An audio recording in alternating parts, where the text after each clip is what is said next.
नमस्कार प्यारे साथियों, स्वागत है आप सभी का हमारे YouTube चैनल उड़ान कोचिंग इंस्टीट्यूट में। साथियों, जैसा कि आप सब जानते हैं, हमारा आरक्षी बैच चल रहा है जिसमें हम आगामी होने वाली यूपी पुलिस के एग्ज़ाम की और जो हमारा टेट का एग्ज़ाम आ रहा है उसकी तैयारी करवा रहे हैं। इन दोनों एग्ज़ाम की बहुत ही अच्छी अच्छी क्लासेस हम आपके लिए लेकर आ रहे हैं। उसी सीरीज़ में हम आपके लिए आज लेकर आए हैं कारक टॉपिक की क्लास जो है हिंदी में जो हमारा कारक टॉपिक है ये बहुत ही इंपॉर्टेंट टॉपिक है बच्चों। और इसमें क्या होता है कि आप देखेंगे कि इसका जो उपयोग है वो आपको कई जगहों पर मिलेगा, वाक्य शुद्धि में या फिर डायरेक्ट कारक का क्वेश्चन आ सकता है। तो इससे हमारे 2 या 3 या 4 क्वेश्चन बनने की पूरी संभावना रहती है। इसीलिए ये टॉपिक क्या है, बहुत ही इंपॉर्टेंट टॉपिक है। इसको आप देखेंगे कि आप समझने में कई बारी क्या होता है, थोड़ी सी कहीं ना कहीं मिस्टेक हो जाती है, कंफ्यूजन हो जाता है। क्यों? क्योंकि बच्चा इसको रटने की कोशिश करता है कि मैं कारक चिन्ह रट लूंगा और फटाफट क्या होगा, आसानी से क्वेश्चन हो जाएगा। लेकिन होता क्या है कि जब तक आप उनको कारकों का आपको अर्थ नहीं पता होगा, एक एक का डीपली मीनिंग नहीं पता होगा, उसका आप समझोगे नहीं कि है क्या चीज, तो क्या होगा, एग्जामिनर आपको क्वेश्चन में फंसा सकता है। अगर बहुत ही इजी क्वेश्चन आ गया तो बहुत आसान है, आप टिक कर लोगे इजी। लेकिन थोड़ा सा भी ट्रिकी क्वेश्चन अगर आता है तो उसमें फंसने के चांसेस ज्यादा होते हैं। तो चलिए शुरू करते हैं बिना आपका कोई भी समय, जरा सा भी समय वेस्ट किए हुए। देखते हैं हमारा कारक होता क्या है। कारक क्या होता है, कारक चिन्ह क्या होते हैं, मैं आपको 1 बाय 1 अर्थ के साथ, मतलब के साथ और पूरी डिटेल के साथ समझाऊंगा। तो सबसे पहले मैं आपको उसकी डेफिनेशन बतलाता हूं, होती क्या है। देखिए, संज्ञा या सर्वनाम का वाक्य के अन्य पदों विशेषता क्या, क्रिया से जो संबंध होता है उसे कारक कहते हैं। तो जो भी हमारी संज्ञा या सर्वनाम हमारे वाक्य में मौजूद है, उपस्थित है, उसका संज्ञा के जो अन्य पद जितने भी दिए हुए हैं, वाक्य के जितने भी हमारे अन्य पद दिए हुए हैं, उनसे जो संबंध होगा उसे क्या कहेंगे, कारक कहेंगे। अब किस शब्द से क्या संबंध है, वो शब्द जो हमारा क्या होगा, उसी कारक में आएगा। तो कारक क्या हो गया हमारा, संज्ञा या सर्वनाम का वाक्य के अन्य पदों से संबंध बताने का। विशेषकर जो हमारा काम कार्य क्या है, क्रिया से जो संबंध बतलाएगा उसको हम क्या कहेंगे, कारक कहेंगे। कारक विभिन्न संज्ञाओं सर्वनामों को क्रिया के साथ किसी ना किसी भूमिका में जोड़ते हैं। जैसे एक एग्जाम्पल देखते हैं इसका, बहुत ही बढ़िया। राम ने सत्य के लिए रावण से युद्ध किया। राम ने सत्य के लिए रावण से युद्ध किया। अब देखिए यहां पर क्रिया क्या हो रही है कि जो हमारे राम जी हैं वो क्रिया क्या कर रहे हैं, युद्ध कर रहे हैं। किसके लिए कर रहे हैं, सत्य के लिए कर रहे हैं। किससे कर रहे हैं, रावण से कर रहे हैं। तो इसमें आप देखोगे कि जो हमारा पूरा का पूरा वाक्य है, इसमें जितनी भी हमारी संज्ञाएं आ रही हैं, वो संज्ञाएं या सर्वनाम जो भी आ रहे हैं वो क्या होंगे, एक दूसरे से जो भी संबंध है हमारा, एक दूसरे से जो उनका रिलेशन है या एक दूसरे से जो वो जुड़े हुए हैं, वो किसके द्वारा जुड़े हुए हैं, कारक चिन्हों के द्वारा जुड़े हुए हैं। तो जो हमारे ये जितने भी कारक हैं वो कारक क्या होते हैं, अपने कारक चिन्हों के साथ वाक्य में उपस्थित होते हैं। कई बार क्या होता है, वो कारक चिन्हों के बिना भी उपस्थित होते हैं। और जब कारक चिन्हों के बिना वाला सवाल आ जाता है तभी क्या होता है, कंफ्यूजन हो जाता है। क्यों? क्योंकि हमने तो कारक चिन्ह रट रखे थे। अब वाक्य में क्या हुआ, बिना कारक चिन्ह का एक वाक्य आ गया और उस वाक्य में हमें कारक बताना अगर पड़ जाता है तो क्या होता है, क्वेश्चन गलत हो जाता है। इसीलिए हमें क्या जरूरी है, हमें ये जरूरी है कि हम एक एक कारक को सही से समझ लें। बहुत ही छोटी वीडियो होने वाली है, बहुत लंबी वीडियो नहीं है। इसमें आपको एक एक कारक सिर्फ आपको समझ लेना है। जब आप कारक समझ लोगे कि कारक है क्या, उसका मतलब क्या है, अर्थ क्या है, तो आप बिना कारक चिन्ह वाले और कारक चिन्ह वाले हर टाइप के क्वेश्चनों को आप देखेंगे कि बहुत ही इजीली आप उसको सॉल्व कर लेंगे। अब देखिए यहाँ पर क्या है, हमारे 3 कारक चिन्ह आए, कौन कौन से, ने, के लिए और से। इन कारक चिन्हों ने क्या किया है, हमारी संज्ञाओं को दूसरे शब्दों के साथ, दूसरे पदों के साथ जोड़ा है। क्रिया होने का जो प्रोसेस है उसमें सभी की भूमिका इसी ने निर्धारित करी है। इन्हीं शब्दों ने निर्धारित करी है कि कौन क्या कर रहा है, किससे कर रहा है, किसके लिए कर रहा है। तो क्रिया के जितने भी भाग हो सकते थे, यानी क्रिया को पूर्ण करने के लिए या क्रिया को पूर्ण होता हुआ बताने के लिए हर एक चीज जो इसमें यूज हुई है, जिसके परिप्रेक्ष्य में हम बात कर रहे हैं, उन सबको हमने किससे बतलाया है, कारक चिन्हों के द्वारा ही बतला सकते हैं। चलिए अब देखते हैं दूसरी चीज हमारी इसमें क्या है, कारक के प्रकार। हिंदी में मुख्यतः हमारे कितने हैं, 8 प्रकार के कारक हैं। हिंदी में हमारे कितने हैं? 8 प्रकार के कारक हैं और इन 8 प्रकार कारकों के क्या है? अपने कुछ कारक चिन्ह भी हैं। अपने क्या हैं? कुछ कारक चिन्ह भी हैं। तो उन कारक चिन्हों को और इनके टाइप्स को हम 1 बाय 1 देखते हैं। पहले मैं आपको थोड़ा सा शॉर्ट में इसकी डिटेल बतला देता हूं, फिर क्या करेंगे, एक एक करके इसको डिटेल में पढ़ते हुए चलेंगे। सबसे पहला हमारा कारक क्या है? कर्ता। कर्ता क्या है? क्रिया को करने वाला।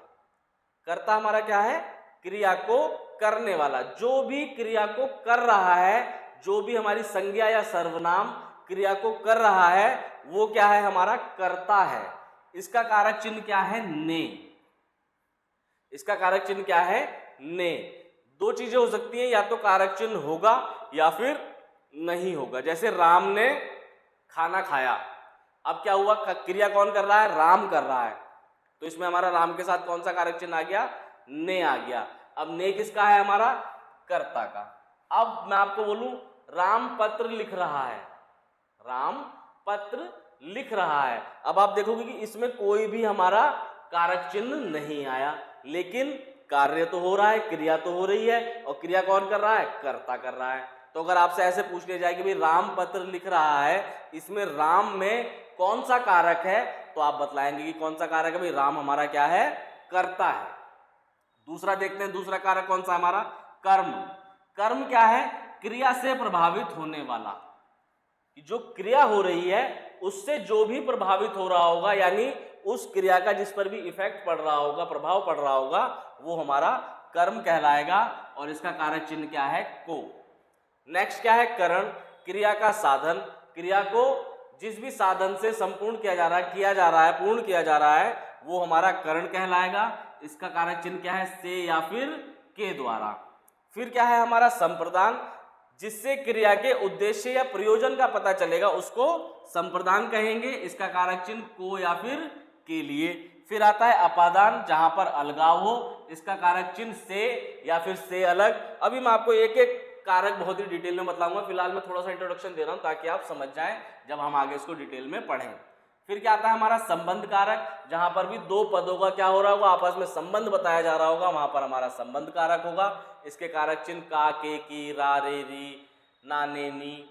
अधिकरण, जो क्रिया के आधार को, आधार मतलब या तो स्थान या फिर समय को बतला रहा होगा, उसको क्या करेंगे? हम अधिकरण कारक कहेंगे। और इसका जो हमारा कारक चिन्ह होंगे वो क्या होंगे?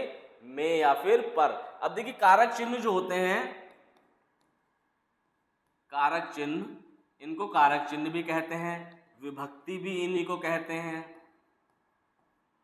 और परसर्ग भी इन्हीं को कहते हैं। तो आपको क्वेश्चन में कुछ भी लिखा हुआ मिले एग्जाम में कि कारक चिन्ह लिखा हो, विभक्ति लिखा हो या परसर्ग लिखा हो, इन तीनों का अर्थ क्या है? एक ही है। ये जो कारक चिन्ह है हमारे, इनको कारक चिन्ह कहते हैं, विभक्ति कहते हैं या फिर परसर्ग कहते हैं। तो लास्ट हमारा जो कारक आया कौन सा? संबोधन। किसी को पुकार के संबोधित करने के लिए जो भी हम शब्द यूज करेंगे, उसमें क्या होगा? हमारा संबोधन कारक होगा। जैसे ए इधर आओ, हे सुनो, इस टाइप के जो शब्द हैं उनमें हमारा क्या होगा? संबोधन कारक होगा। तो चलिए अब मैं आपको थोड़ा सा इसको डिटेल में जाके समझाता हूं, जिससे आप इसको कभी भी क्या नहीं भूल पाओगे। देखिए, कर्ता कारक। कर्ता कारक मैंने आपको बतलाया क्या? क्रिया करने वाले को हम क्या कहते हैं?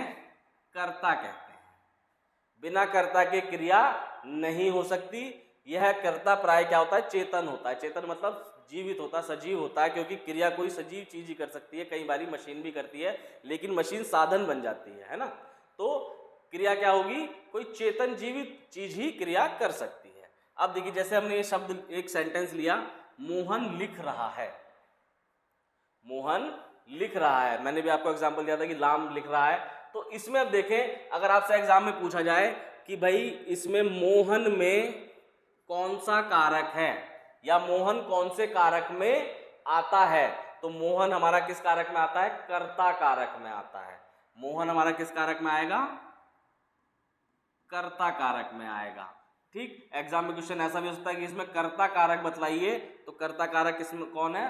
मोहन है। क्यों? क्योंकि क्रिया कौन कर रहा है? मोहन कर रहा है। कई बार ऐसा होता है कि जो प्राकृतिक शक्ति है या पदार्थ है हमारे प्राकृतिक, वो भी कर्ता कारक के रूप में आ जाते हैं। जैसे सूर्य चमकता है, अब चमकने की क्रिया हो रही है, कर कौन रहा है? सूर्य। बादल गरजते हैं। ठीक है, तो जहां पर भी जो भी चीज या जो भी शब्द क्रिया को संपन्न कर रहा है, क्रिया को कर रहा है, उसमें हमारा कौन सा कारक है? कर्ता कारक है। और कर्ता कारक में क्या हो सकता है हमारा? या तो जो इसका कारक चिन्ह है, विभक्ति है ने, ये दिया होगा, और कई बारी क्या होगा, ये विलुप्त भी हो सकता है। तो दोनों चीजें हो सकती हैं, ने भी दिया हो सकता है या फिर ये नहीं भी दिया हो सकता। लेकिन हम पहचानेंगे कैसे? जो भी क्रिया को कर रहा है उसमें हमारा कौन सा है? कर्ता कारक है। सबसे आसान है यही चीज। अब नेक्स्ट देखते हैं हमारा कर्म। कर्म मैंने आपको बतलाया कि क्रिया का प्रभाव या फिर फल, क्रिया का जो भी रिजल्ट निकलने वाला, जो भी फल मिलने वाला है, ये वो, या फिर जो क्रिया का प्रभाव है, जो क्रिया हो रही है उसका प्रभाव है, वो जिस भी संज्ञा या सर्वनाम पर पड़ेगी उसमें क्या होगा? हमारा कर्म कारक होगा। जैसे रंजन पुस्तक पढ़ रहा है, तो पढ़ने का जो हमारा कर्म है, पढ़ने की जो क्रिया हो रही है, उसका जो प्रभाव है वो किस पर है? पुस्तक पर है। पुस्तक को क्या कर रहा है? पढ़ रहा है। रजनी ढोलक बजा रही है। अब जो क्रिया हो रही है उसका प्रभाव किस पे है? बजने का प्रभाव किस पे पड़ रहा है? ढोलक पे पड़ रहा है। तो ढोलक हमारा क्या हो गया? ढोलक में हमारा कौन सा कारक है? कर्म कारक है। इसी तरह से पुस्तक में हमारा कौन सा कारक है? कर्म कारक है। अब इसका मैंने आपको बतलाया कि इसका कारक चिन्ह क्या होता है, इसकी विभक्ति क्या है? को। इसकी विभक्ति क्या है? को। अब देखिए यहां पर को भी लगा सकते हैं। रंजन पुस्तक को पढ़ रहा है, रजनी ढोलक को बजा रही है। यहां पर क्या हुआ कि हम अगर इसको को लगा दें तब भी अर्थ यही निकलेगा, को हटा दें तब भी अर्थ यही निकलेगा। तो कई वाक्यों में क्या होगा? विभक्ति चिन्ह होगा, कई वाक्यों में विभक्ति चिन्ह नहीं होगा। तो विभक्ति चिन्ह जहां पर नहीं होगा उसी को पहचानने के लिए इन सब की डिटेल पता होनी चाहिए। कर्म क्या है हमारा? क्रिया का प्रभाव जिस पर पड़ेगा, जिस भी संज्ञा या सर्वनाम पर क्रिया का प्रभाव पड़ रहा होगा वो क्या होगा? उसमें क्या होगा? हमारा कर्म कारक होगा। अब आपको एग्जाम में ये लिखा हुआ मिले रंजन पुस्तक पढ़ रहा है, इसमें कर्म कारक किसमें है? तो इसमें कर्म कारक पुस्तक में है। ऐसे ही नेक्स्ट वाले में ढोलक में हमारा क्या है? कर्म कारक है। अब देखिए कर्म की पहचान क्या है? कर्म को पहचानने के लिए हमें क्या करना है कि जो क्रिया के साथ क्या करें? क्या लगा दें या फिर किसे लगा दें? क्या लगा दें या फिर किसे लगा दें, तो हमारा जो उत्तर मिलेगा उसमें हमारा क्या होगा? कर्म होगा, कर्म कारक होगा। जैसे दूधिया ग्राहक को दूध दे रहा था। दूधिया ग्राहक को दूध दे रहा था। अब आप देखोगे कि इसमें दो कर्म आ गए हमारे। इसमें क्या आ गए? दो कर्म आ गए। देखिए कैसे? क्रिया क्या हो रही है? एक तो दूध देने की क्रिया हो रही है, दूध देने की क्रिया हो रही है। दूसरी क्रिया हम क्या मान सकते हैं? सिर्फ देने की क्रिया हो रही है। अब देने की क्रिया का असर किस पे पड़ रहा है? दूध पे। और दूध देने की क्रिया का असर किस पे पड़ रहा है? ग्राहक पे। तो यहां पर हमारे कितने हो गए? दूध और ग्राहक, इनमें क्या है?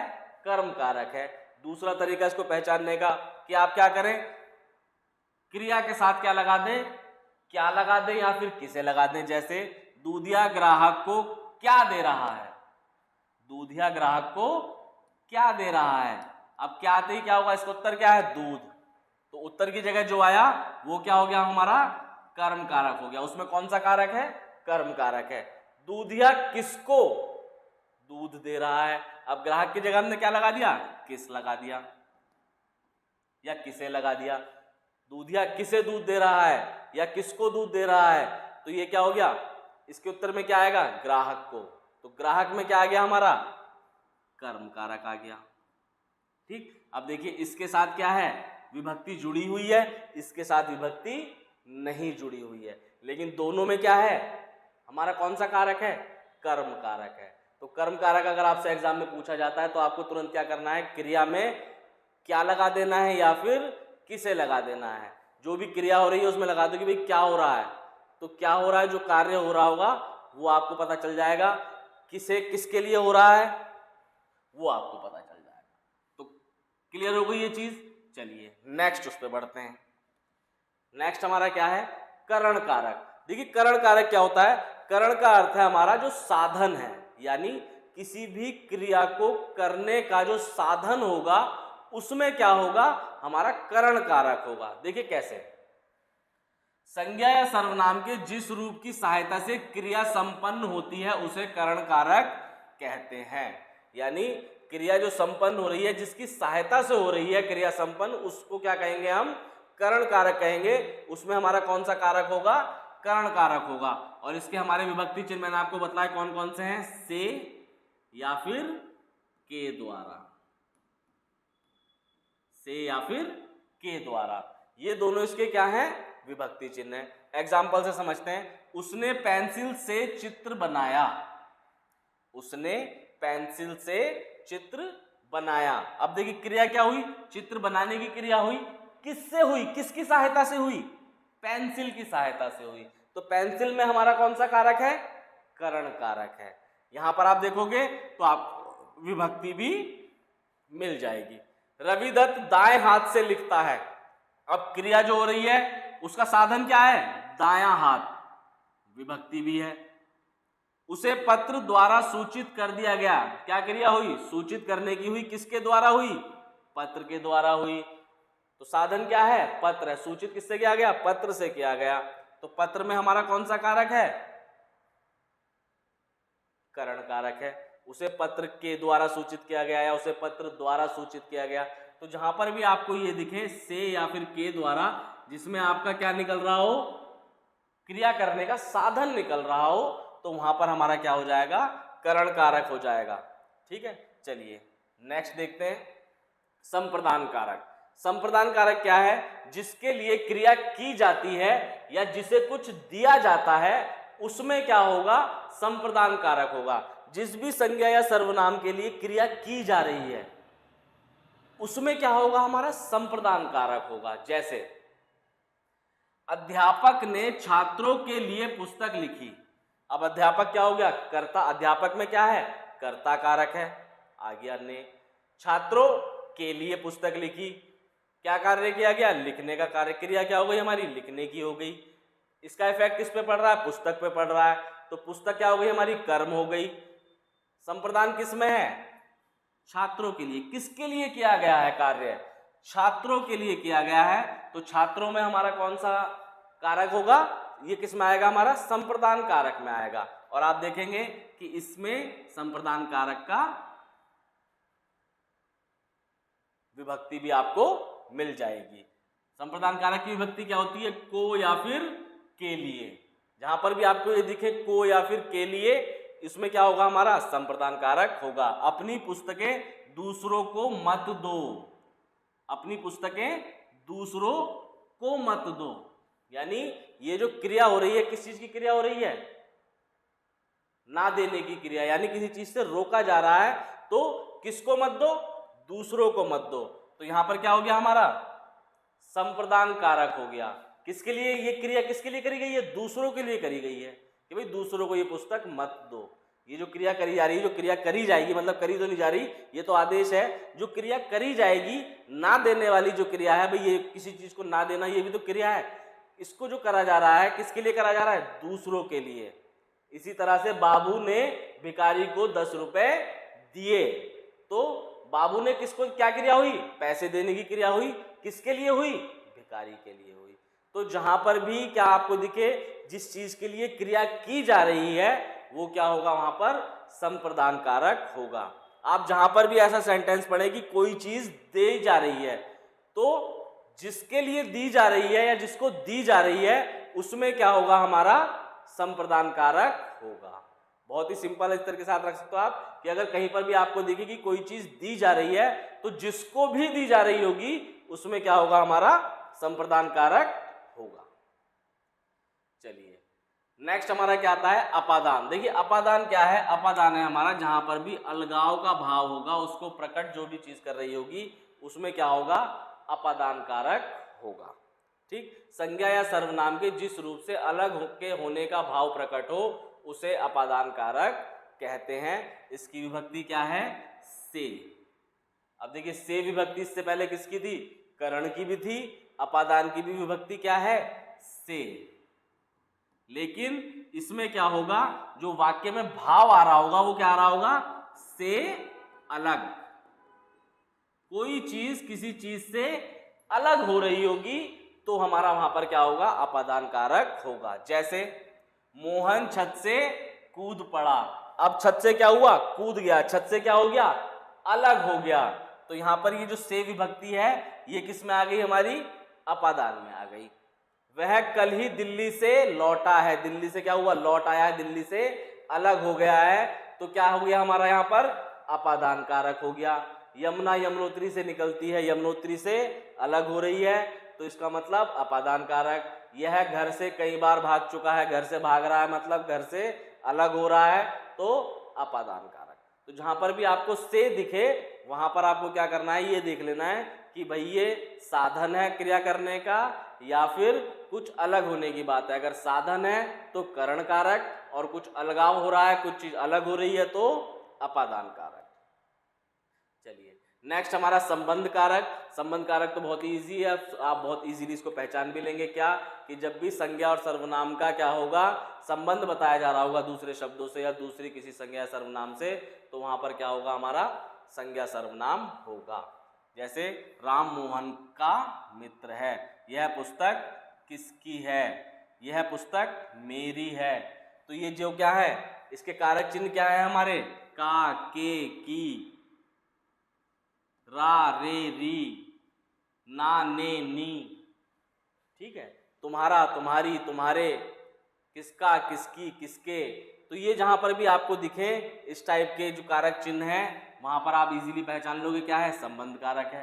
दूसरा तरीका कि जब भी दो चीजों का क्या हो रहा हो, आपस में संबंध बताया जा रहा हो या संबंध पूछा जा रहा हो, वहां पर भी क्या होगा, संबंध कारक होगा। यह पुस्तक किसकी है, संबंध पूछा जा रहा है कि पुस्तक का संबंध किससे है, तो यहाँ पर क्या हो गया, संबंध कारक। यह पुस्तक मेरी है, बताया जा रहा है कि भाई मेरी है, मुझसे संबंधित है ये पुस्तक, तो क्या हो गया, संबंध बताया जा रहा है।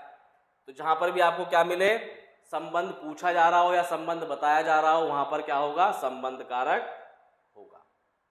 अब देखिए थोड़ा सा मैं आपको डिटेल बता देता हूं, क्या कि करण और अपादान कारक में अंतर आप कैसे पहचानोगे, क्योंकि दोनों की विभक्ति क्या है, से है। इसको आप एग्जाम्पल के थ्रू समझो। जैसे सुनील गाड़ी से मद्रास गया, अब सुनील ने क्या क्रिया करी, जाने की क्रिया करी, और उस क्रिया का साधन क्या है, गाड़ी। तो गाड़ी किस कारक में आया हमारा, करण कारक में। तो ये जो से आया है ये क्या है, करण कारक का हमारा एग्जाम्पल है। अब सुनील गाड़ी से गिर गया, तो गाड़ी से क्या हुआ, अलग हो गया, पहले गाड़ी में था, गिर गया, अलग हो गया। तो यहां पर ये जो से आ गया ये क्या आ गया, अपादान कारक का आ गया। तुम शहर से आए हो, अब शहर से आ गए हो, तुम आए हो शहर से, क्या हुआ, शहर से अलग हो गए, तो ये से क्या हो गया, अपादान हो गया। हम बस से आए हैं, तो आने का जो हमारी क्रिया है उसका साधन क्या था, बस थी, तो ये से किस में आ गया, हमारा करण में आ गया। चलिए नेक्स्ट देखते हैं अधिकरण।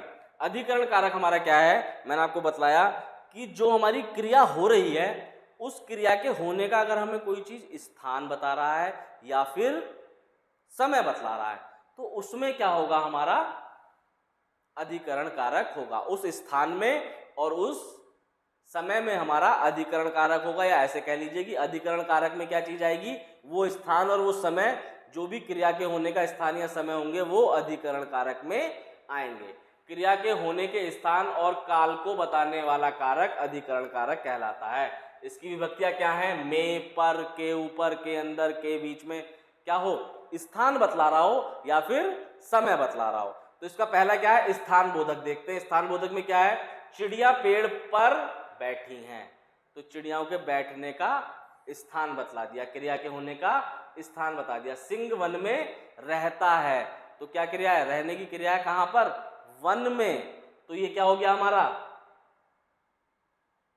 अधिकरण कारक में आ गया। नेक्स्ट, घर के भीतर बैठो, कहां बैठो, घर के भीतर, स्थान बताया जा रहा है, तो क्या हो गया, हमारा अधिकरण कारक हो गया।